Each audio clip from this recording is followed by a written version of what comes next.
Hello there. I am Kios the Ronin Beatmaker, and welcome to Lounge Ronin. All things, everything.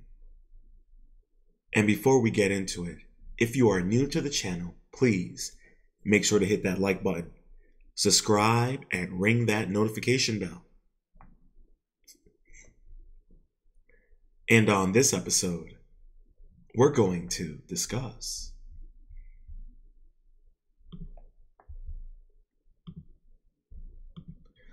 the mystery of St. Paul's Bible.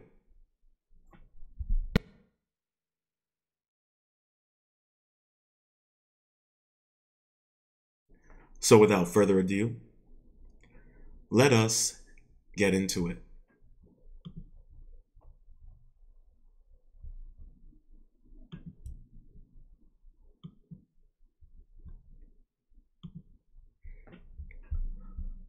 Alrighty.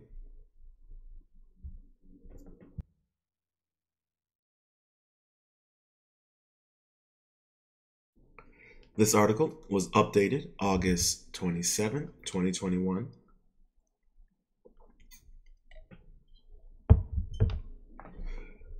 The mystery of St. Paul's lost Bible. Is someone hiding something? The noise that woke the neighbors in the twilight was the sound of trucks carrying the earth from one excavation in that small house in the neighborhood. What were they looking for in that little slum-like house? How many meters deep had they descended? Since so much earth had come out such a small place, were they after a clue? Why was the excavation guarded by an armed guards, and no one but a few authorized people could enter? What was the mystery of this excavation that lasted a year? Did the commissioner, who was killed for an unknown reason, wanted to inform someone about a find that he should not have seen? Believe it or not, the answer to all these questions has to do with the long-lost St. Paul's Bible. Strap yourselves in. This might get a little kinky.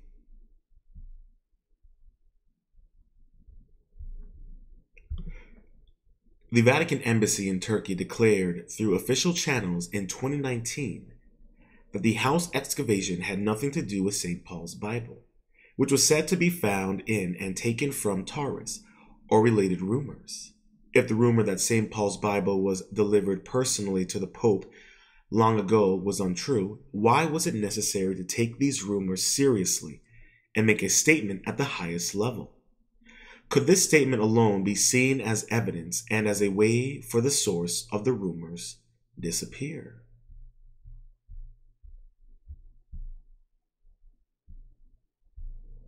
The excavation in question took place in Taurus, an important 10,000-year-old city that could not become a province because it was sandwiched between Adana and Mersin in the south of Turkey. And here we have an image of the house in Taurus where the excavation took place and where clues to St. Paul's Bible were possibly found and destroyed or hidden. Mithra Temple and its indirect connection with St. Paul's Bible. The unexplained house excavation took place in a Taurus suburb near the ancient ruins of Donkas, one of the largest temples of the ancient era. Does the historical wind of philosophical development coming from the ruins of Donktas, Pale Stone, a Mithra temple from the 2nd century BC, continue to affect Christianity even today? Donktas still remains a mystery. The most valuable artifact unearthed from the temple so far was a huge bronze door. It was brought to Constantinople's Hagia Sophia Church by Emperor Theophilus, 829 to 842 AD. The bronze door was embroidered like a textile is embroidered with needlework. There is no earlier example of a bronze door so finely decorated. And if you ask me personally, that would mean that this door comes from a previous civilization. Just something to think about.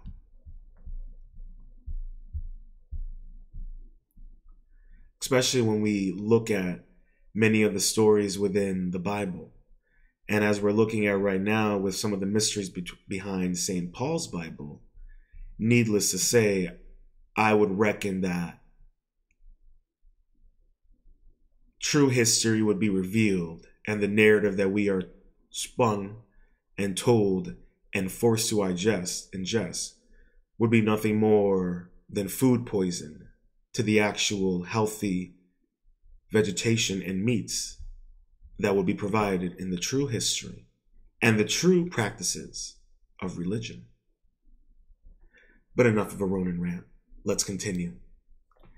After the mysterious excavation of the house in Taurus was completed, the place was abandoned and the unidentified finds were taken to an unknown location. It is not known what was found beneath that mysterious house, why this excavation was carried out, and why it took so long. For the community, it was a complete mystery, and so far, no satisfactory official explanation has been given about the finds and the results of the excavation. Taurus, the birthplace of St. Paul. Taurus was a city in ancient Sicilia. Today, it is located in the modern-day province of Mersin, Turkey. It is one of the oldest continually inhabited urban centuries in the world, dating back to the Neolithic period. It is best known as the birthplace of St. Paul, 5 AD to 67 AD, and also some of the earliest teachings of Christianity. This is according to the biblical books of Acts, the epistles which make up most of the Christian New Testament. Well, I can see why they would want to keep this book hidden. It would probably contradict a lot of the narratives that are being told in the New Testament.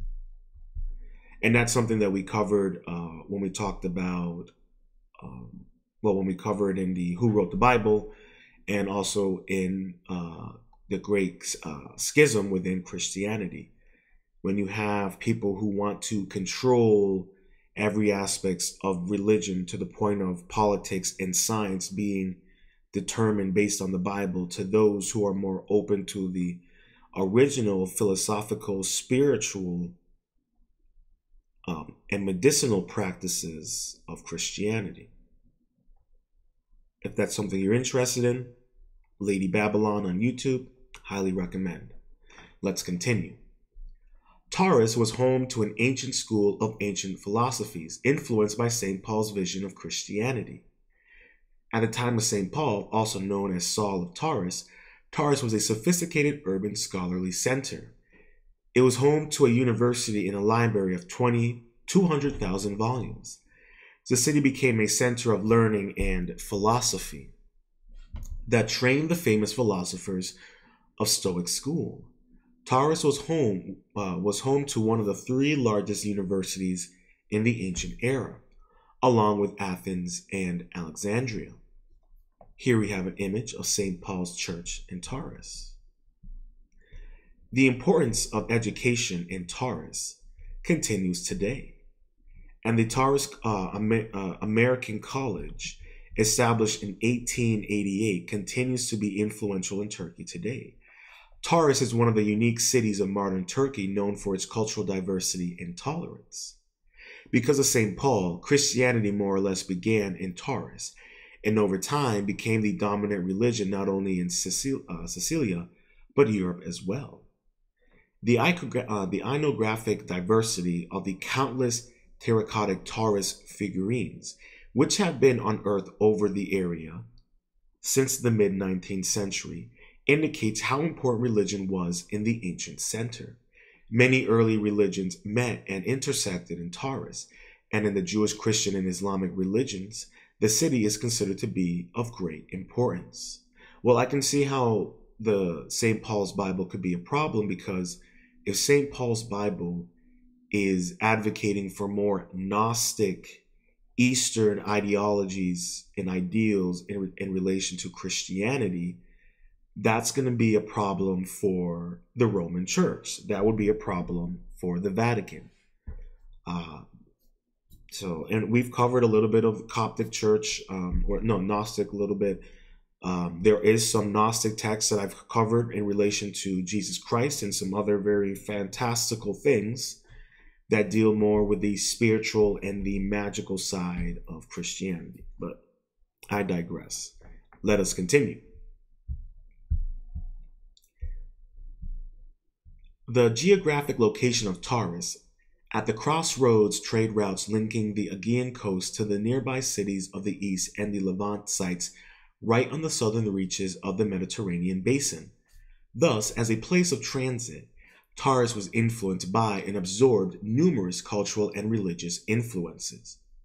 In 2008, declared the Year of St. Paul by Pope Benedict, the Vatican ambassador to Ankara, the Bishop of Anatolia Catholic Churches, and a group of 37 religious figures from Italy visited St. Paul's home at Taurus.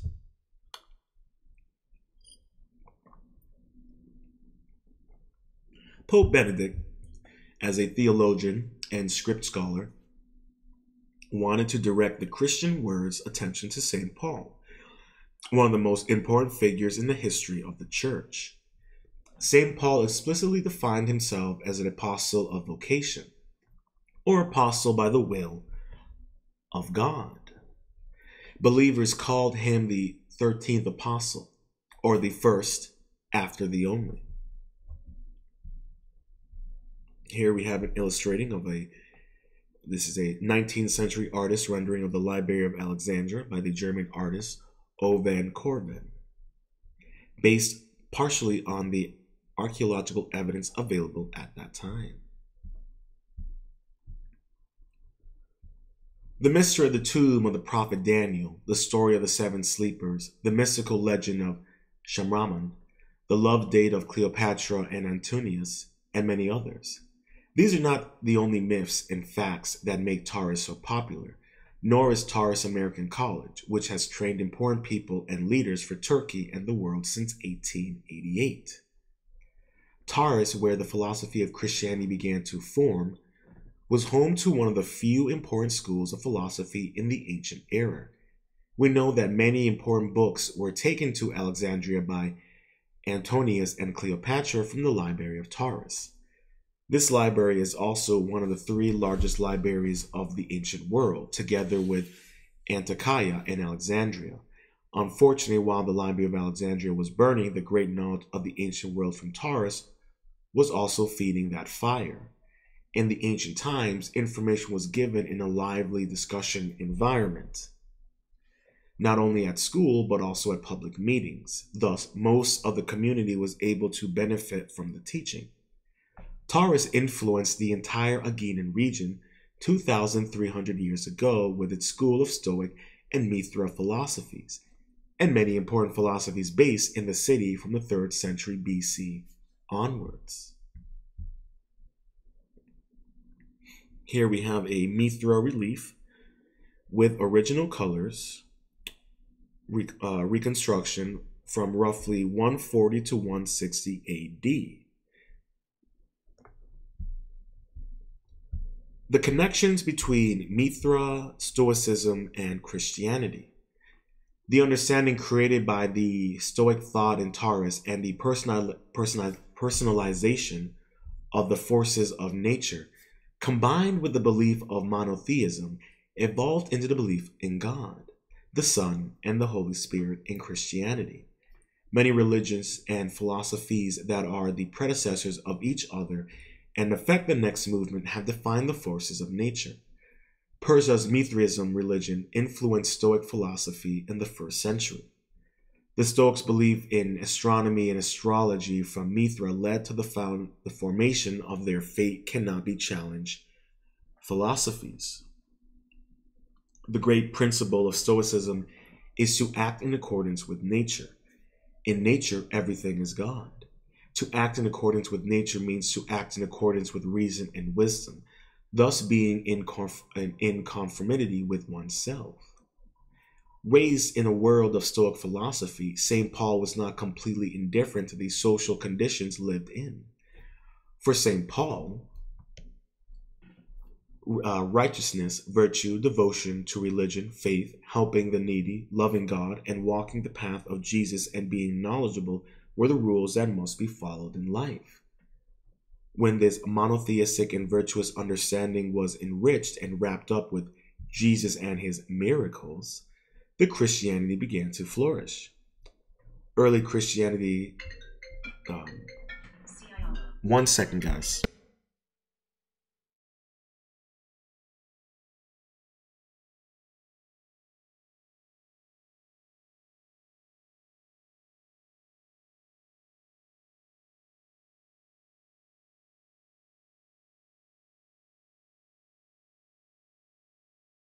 Guys, let's start over. The connection between Mithra, Stoicism, and Christianity. The understanding created by the Stoic thought in Taurus and the personalization of the forces of nature, combined with the belief in monotheism, evolved into the belief in God, the Son, and the Holy Spirit in Christianity. Many religions and philosophies that are the predecessors of each other and affect the next movement have defied the forces of nature. Persia's Mithraism religion influenced Stoic philosophy in the 1st century. The Stoics' beliefs in astronomy and astrology from Mithra led to the formation of their fate cannot be challenged philosophies. The great principle of Stoicism is to act in accordance with nature. In nature, everything is God. To act in accordance with nature means to act in accordance with reason and wisdom, thus being in conformity with oneself. Raised in a world of Stoic philosophy, St. Paul's was not completely indifferent to the social conditions lived in. For Paul, righteousness, virtue, devotion to religion, faith, helping the needy, loving God, walking in the path of Jesus, and being knowledgeable were the rules that must be followed in life. When the monotheistic and the virtuous understandings were enriched and wrapped up with Jesus and his miracles, Christianity began to flourish. Early Christianity, both institutional and practically, was shaped by previous philosophical ideas and was rooted in Stoicism, Plato, and Aristotle.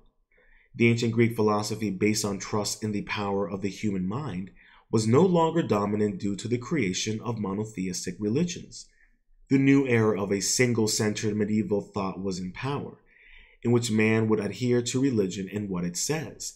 The development of free reasoning and wisdom was superseded by divine command, and philosophical thinking was thrust underground in the darkness of the Middle Ages.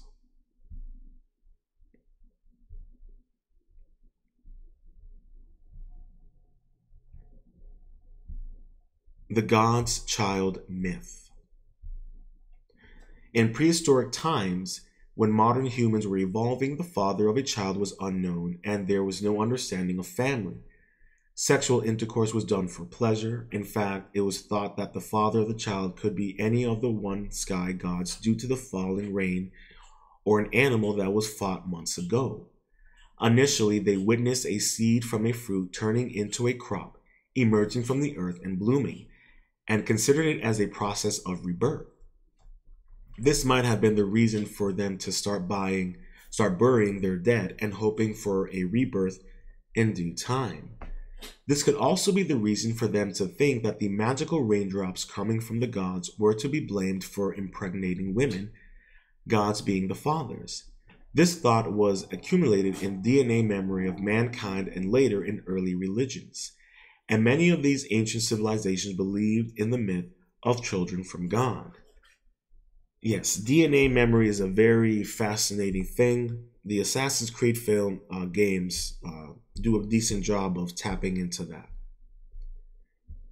In the belief of Mithraism, the prophet Mithra was born from a virgin, not as a result of normal pregnancy. He was also born a second time after death. At his Last Supper, there were 12 people with Mithra, just like the Last Supper of Jesus. With the influence of these similar myths, God's Son's Jesus was a very effective theory in order to defy Christianity and make it an acceptable religion. Thanks to the Father, Son, Holy Spirit trilogy, Christianity quickly gained supporters. This and all the other miracles attributed to Jesus were used as tools for the acceptance of Christianity, which takes its philosophy from past knowledge and aims to regulate social life like other religions. As new religions grew, so did cultural military might grow. But for all new religions to grow and be accepted, power, especially military power, was needed. To enable this in the evolving world of Christianity, the Edict of Milan was announced, by which Emperor Constantine I was able to attract many Christian soldiers.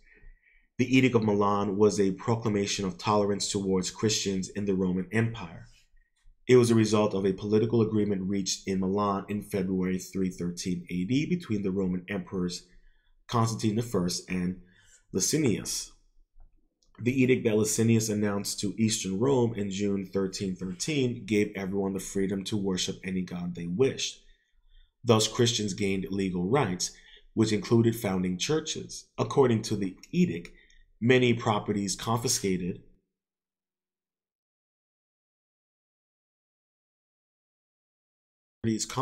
by the state were to be immediately returned to the Christians, and the already trained Christian armed forces who were escaping and fighting with the Roman army turned out to be additional strong military force for Constantine. Christianity began to reach a much wider population with the Edict of Milan. Christianity, which moved away from the other monotheistic religions common in the Middle East and appealed to more people, became the official religion of the Roman Empire over time. The choice of Christianity was an official religion by the Roman Empire took place in 381 AD during the reign of Theodosius. So here we have an illustration of the 16th century fresco depicting the First Council of Nicaea from a fresco in the Sistine Chapel in Rome. The Bible, the four Gospels, and the First Nicaean Council. Around 60 AD, St. Paul also reconstructed the myth of his prophet Jesus.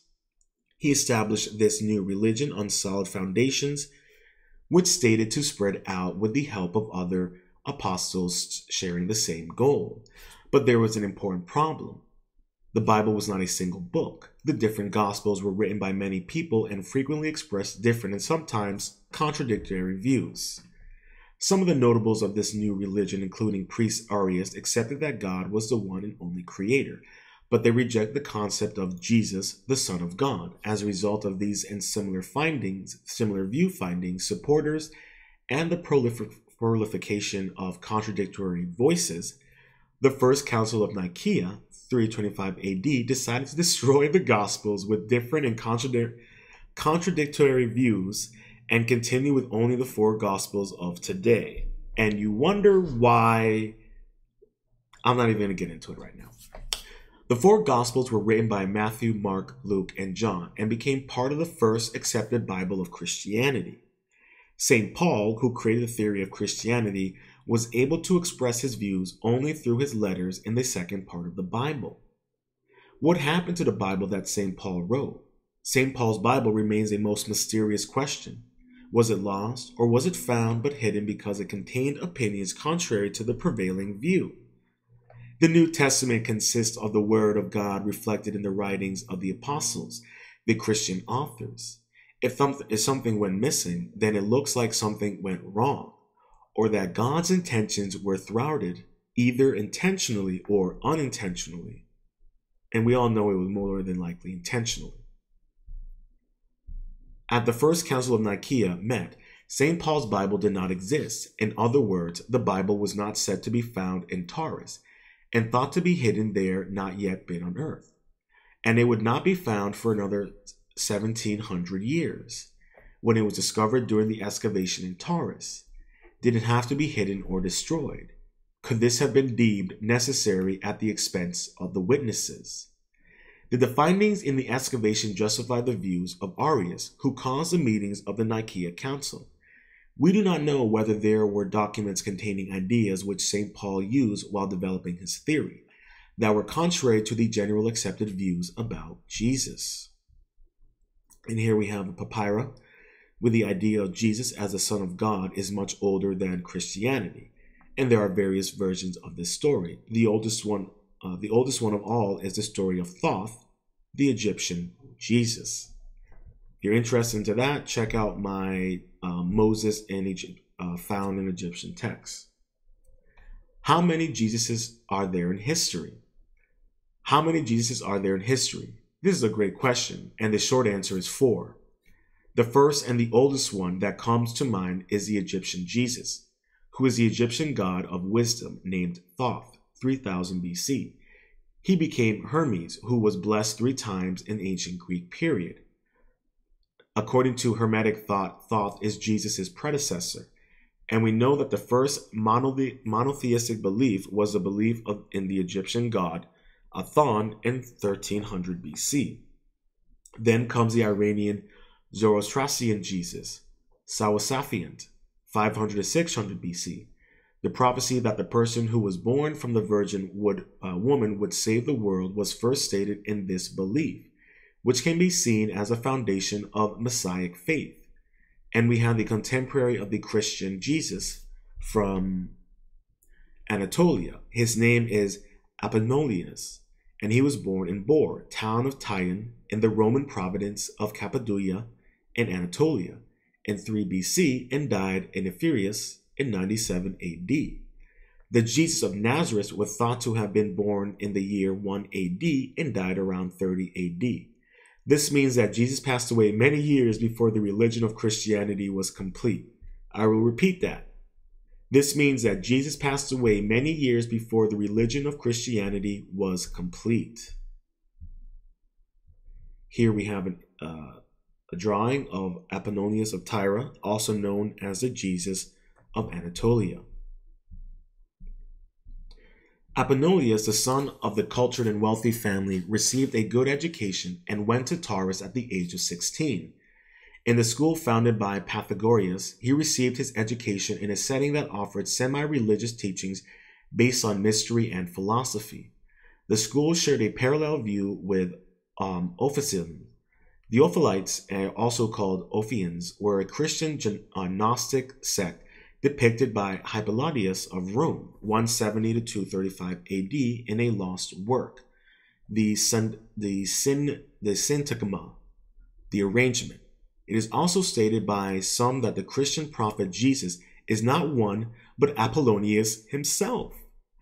According to Roman sources, in 135 AD, the name Apollonia was used instead of the name Tyana, and the word Apollonians was used to refer to local people instead of the word Romans.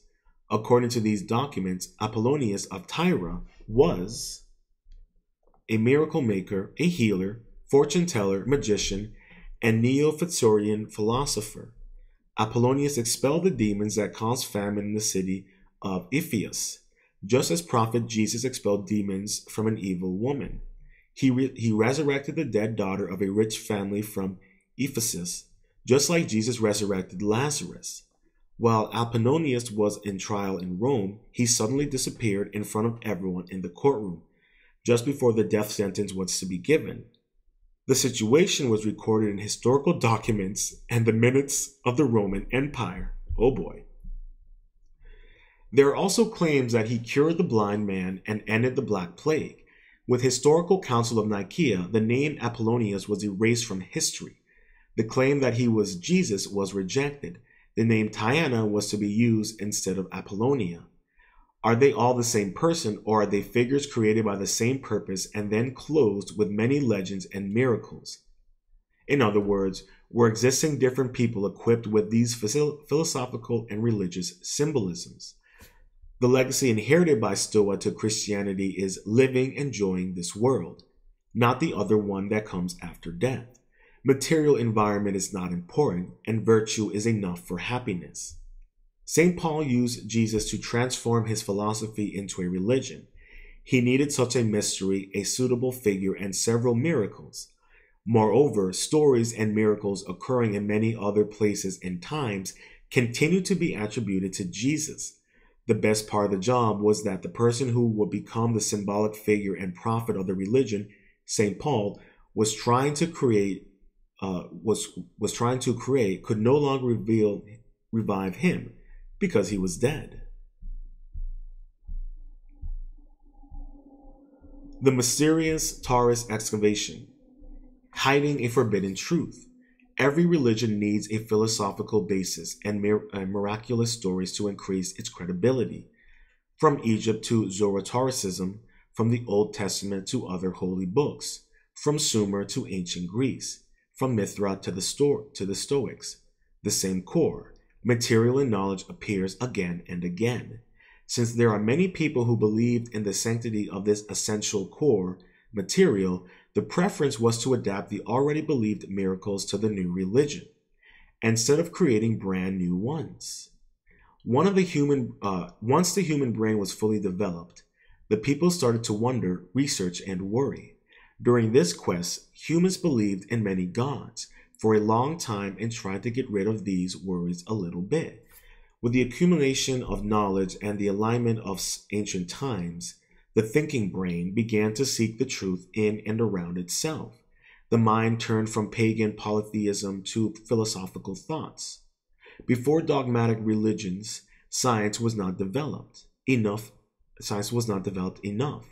and people were looking for the answers with thinking. While the search for the age of philosophy continued, on the other hand, scientific development stated to pave the way for truly enlightened minds. On the other hand, when too much enlightenment started to make administration of society difficult, it was in the interest of the authorities to push people back into dogmas and God's orders. And thus, dogmatic religions were born. These strong religions have had the greatest influence ever on human societies. And it was only the Renaissance, 1350 to 1450 AD, that science began its ascent. Was St. Paul's lost Bible found? When St. Paul has completed his religious doctrine, Jesus was dead. There were decades ago until the followers of Jesus were to be called Christians and Antioch. And it was only 300 years later when the Bible, as we know it, became the standard text of Christianity. And St. Paul's secret shall likely remain hidden for many years to come. Sadly, the evidence found in Taurus a few years ago will be kept secret forever. And there you have it. The mystery of St. Paul's Bible. I have some thoughts I want to share on this. I'm going to save that for a part 2 because I have some thoughts and I want to go over particular aspects of the article that I found very intriguing. So we're definitely going to do that. Unfortunately, I have to go because I got responsibilities. But we're going to do a part 2. We're going to delve into particular aspects of this article because it really coincides and ties into a lot of thoughts that I've been feeling as of late. So keep an eye out for part 2. This was absolutely fascinating. I have a lot of thoughts I want to share. I'm going to give myself some time to digest them, and then I'll come back with a part 2 because I'm going to do some extra research into St. Paul's Bible to add on to my own personal thoughts.